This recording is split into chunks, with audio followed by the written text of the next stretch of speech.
Hey everybody, it's Jacob here from the Story DevRel team, and in this video I wanted to talk to you about one of the most popular topics and current issues that comes to mind when we talk about on-chain licensing, which is private data licensing. So think about biomedical data, AI training data, things that should be behind a paywall like blog content, stuff like that.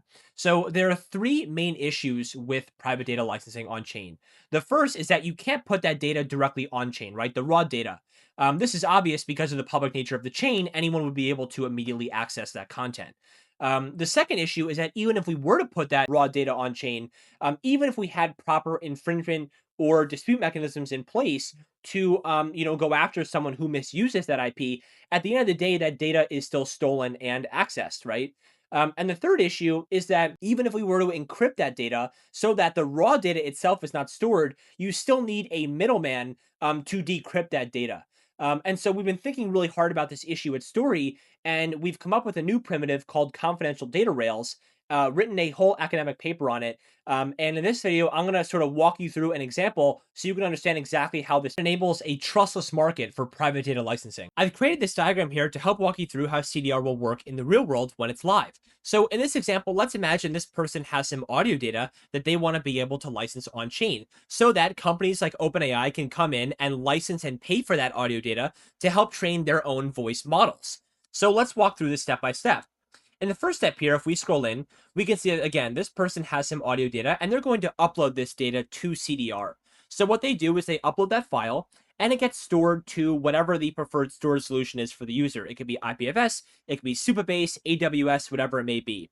And when that file is uploaded, it gets encrypted. Now, again, the reason we do this is so that we're not storing the raw data, which can be immediately accessed, right? We want to store sort of a private version of that. So we're going to encrypt that data and send back a key. Now, this key can be used to then decrypt that data to get the raw data back, whether that's, again, this audio data, biomedical data that should be private, AI training data, whatever it may be. So once the user gets the key back, then we're going to move on to step two. Now, step two is where a story starts to come into play, where we have what's called an IP asset. Now, an IP asset is basically an IP object that lives on Story so that we can incorporate all of Story's superpowers, like licensing, like automatic royalty payments, like dispute mechanisms. So when that IP gets created on Story, we can take the key, right, that is used to decrypt the raw private data, and we had to actually encrypt that key and store it on, on the IP asset on Story. Now, the reason that we encrypt this key is so that, again, because blockchain is public, so that a user can't just pull the key and then decrypt the data, right? They would be pulling a encrypted version and they wouldn't be able to do anything with that. So in this example, we're attaching a encrypted version of the key to the IP asset on Story.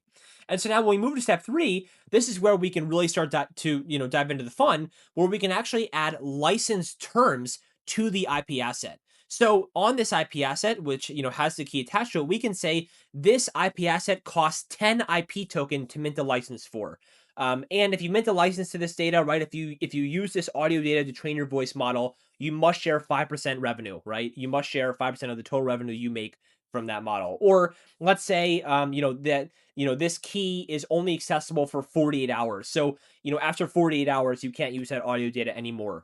Or we can actually say, you can only open this inside a certain, TE with certain binary data, right? So that you can only, open this in a sort of trusted environment. So we can, embed all these terms into the license terms here to really gate who can license it and at what cost. Okay. And so again, that's the person attaching the license terms to their IP asset. Now in step four, this is where someone like OpenAI could actually go in and license the data because it's all set up.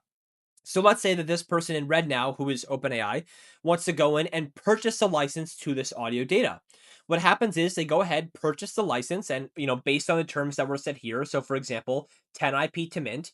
And then when they do that, they actually receive the license, right, based on the terms and the decrypted key. And so you can see now the key has gone again from blue back to the black, and this means that it's decrypted now.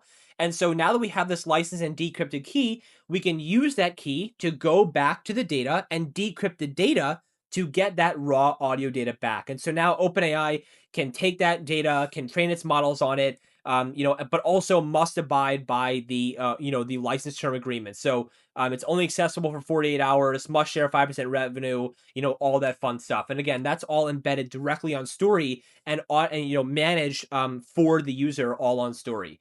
So I hope this was helpful. If you have any questions, let us know in the comments, and I'll see you in the next video.